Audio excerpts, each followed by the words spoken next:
Halo bro, ketemu lagi sama aku Fatah. Di video kali ini aku mau membahas tentang bahaya toxic positivity ya bro. Kenapa aku mau membahas ini ya karena beberapa waktu yang lalu aku sering uh, mengamati ternyata banyak orang yang berusaha untuk melakukan ini. Dan sebetulnya aku pun pernah melakukan yang dinamakan toxic positivity ini. Nah, lalu apa itu toxic positivity dan bagaimana kelanjutannya? Kita simak video berikut. Tapi sebelumnya aku mau ingetin buat teman-teman, kalau suka sama video ini, suka sama channel ini, silahkan di subscribe dan klik tombol like supaya kita semakin dekat. Oke? Di awal video aku mau coba dari contoh kasus dulu ya. Misalkan ada seorang cewek bernama Astuti gitu ya. Si Astuti ini memiliki seorang pacar. Pacarnya pasti laki-laki kan. Nah, pacarnya ini ketahuan selingkuh dengan orang lain. Nah, Astuti ini sudah tahu sebetulnya kebenarannya mungkin dari awalnya dari temennya, lama-lama curiga, ngecek-ngecek HP, lalu ketika ketemuan dia sebetulnya sudah melihat sendiri. Tetapi ketika dia sudah tahu kebenarannya, dia berpendapat bahwa pacarnya ini nggak mungkin selingkuh dari dia. Padahal itu kan jelas-jelas dia sudah melihat itu, dia sudah ngecek HP-nya juga, ketahuan jelas bahwa pacarnya ini sudah berselingkuh. Misalkan seperti itu. Nah, keadaan di mana Astuti ini menolak bahwa pacarnya itu sudah berselingkuh, lalu dia mempositifkan diri, itu dinamakan toxic positivity. Nah, jadi mudahnya toxic positivity adalah keadaan di mana seseorang berusaha untuk mempositifkan sesuatu hal. Ini ternyata berlebihan begitu. Jadi bukan sebuah realita bahwa hal ini adalah positif, bukan seperti itu. Jadi hal yang negatif pun bisa dipositifkan. Nah, ini juga bisa termasuk mempermainkan pikiran sendiri ya bro. Lalu kenapa hal ini bisa terjadi? Nah, hal ini bisa terjadi karena beberapa kemungkinan. Yang pertama, bisa jadi seseorang tidak menginginkan suatu hal yang negatif. Jadi mereka memanipulasi pikiran mereka sendiri supaya hasilnya tetap positif. Inginnya seperti itu. Tapi pada kenyataannya sesuatu hal yang terjadi itu umumnya tidak bisa berubah. Jadi mereka hanya beranggapan memanipulasi pikirannya supaya hal yang negatif ini terlihat positif. Maka dari itu hal ini menyebabkan beberapa dampak. Salah satunya yaitu tidak penerimaan pada diri sendiri, tidak menerima diri sendiri. Lalu yang kedua, juga tidak realistis. Nah, berkaitan dengan nomor satu, tidak realistis ini berarti tidak menerima kehidupan yang dia alami. Lalu ada juga merusak. Merusak ini bisa dikatakan sesuatu yang lama-kelamaan akan membuat seseorang itu menjadi depresi. Karena apa yang ada di kehidupan nyatanya itu tidak sesuai dengan apa yang dia harapkan. Dan ini bisa membuat seseorang mencari suatu pelarian. Pelarian ini bisa dari mungkin orang lain atau hal-hal yang dia nggak bisa, misalkan seperti menonton film atau terlalu banyak menonton drakor misalkan atau gimana. Bisa jadi seperti itu karena kehidupan di dunia fantasi lebih menyenangkan daripada kehidupan di dunia nyatanya. Lalu contoh kasus apa saja yang mungkin bisa terjadi untuk toxic positivity ini ada banyak. Mungkin di pengalaman kita yang sebelumnya kita pernah melakukan hal itu, termasuk aku juga.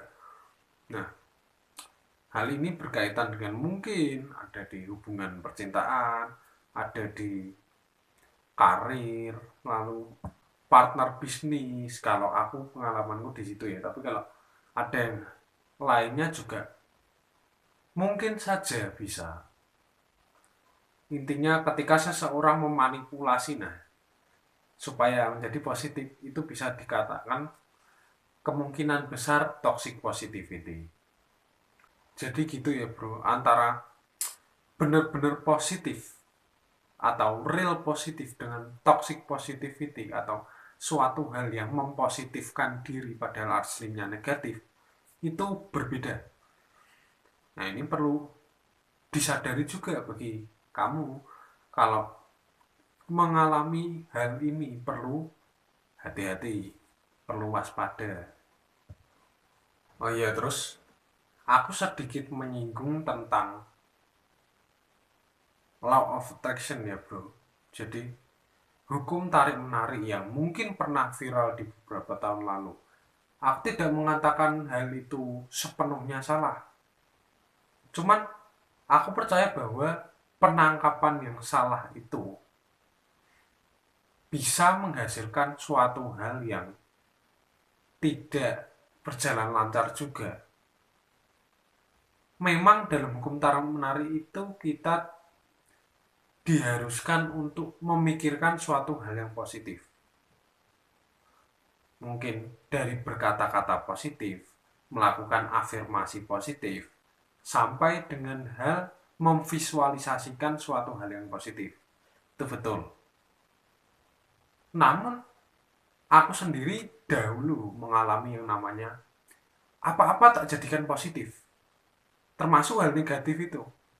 Aku nggak tahu temanku ini, misalkan aku punya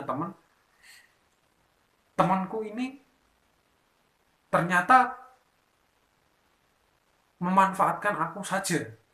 Nah, tapi aku setelah belajar ini aku mempositifkan sesuatu hal yang negatif ini. Contohnya temanku itu. Aku beranggapan bahwa masa teman gitu enggak mungkin, enggak mungkin gitu. Pada kenyataannya, aku terlena. Nah, ternyata dia cuma memanfaatkan aku dan ya udah. Nah, ini salah satu pengalamanku dalam hal toxic positivity ya. Ini dalam hal ruang lingkup pertemanan atau sosialisasi. Nah ini yang kadang gimana ya, memang dilema.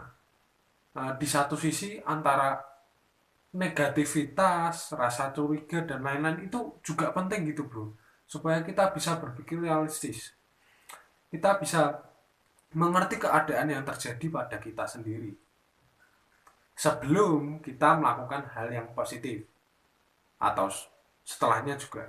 It's okay, harusnya seperti itu. Jadi menurutku sendiri positivitas atau merasa positif itu harus ada batasnya. Jadi selain kita menjadi positif, kita harus realistis juga. Kenapa harus seperti itu? Karena supaya kita tidak terlalu mudah untuk dibohongi. Aku juga ingat beberapa kalimat di dalam kitab suciku ya. Ini kitab suci agama Islam di Al-Quran.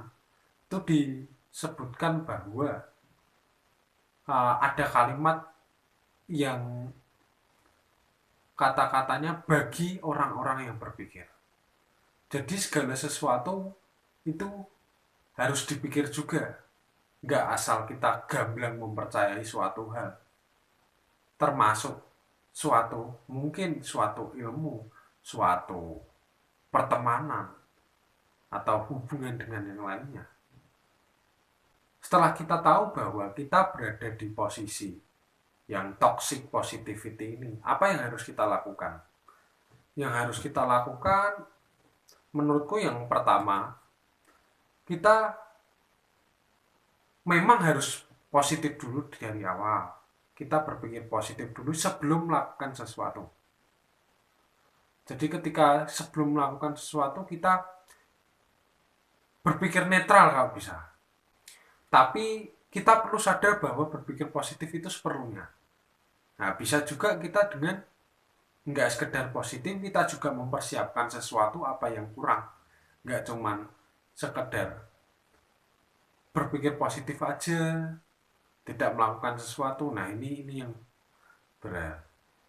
Setelah kita berpikir positif, kenapa seperlunya? Nah, ini. Setelah kita berpikir positif ini, kita berpikir yang namanya realistis. Oke, misalkan aku pengen bekerja sama dengan orang lain. Berpikir positifnya sudah nih.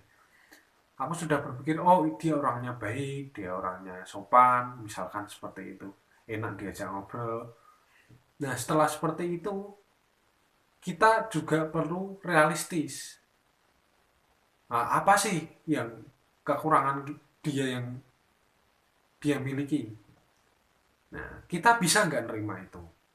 Kita perlu gali dulu supaya kita bisa berpikir realistis itu. Seperti contoh kasus yang tadi, udah tahu diselingkuhin, ya sudah kita terima bahwa pacar kita itu selingkuh misalkan. Oke, aku terima. Setelah itu kita harus berpikir realistis dulu. Apa kamu mau digitukan terus? Kalau nggak mau ya sudah. Kalau mau silahkan dilanjut kan gitu. Jadi di sini tidak untuk pemaksaan ya. Dalam hal toxic positivity ini juga aku nggak mengatakan bahwa kamu nggak boleh berpikiran atau kamu nggak boleh toxic positivity juga. Terserah kamu, kalau mau selamat ya silahkan dihindari.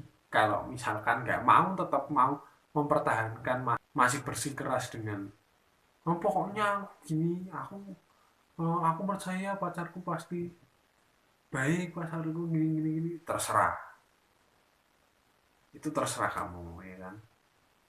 Kita hidup di dunia ini ya, apapun yang kita lakukan, yang menanggung siapa? Yang menanggung ya kita sendiri. Mungkin kamu pernah mendengar yang namanya karma atau buah dari apa yang kita lakukan gitu.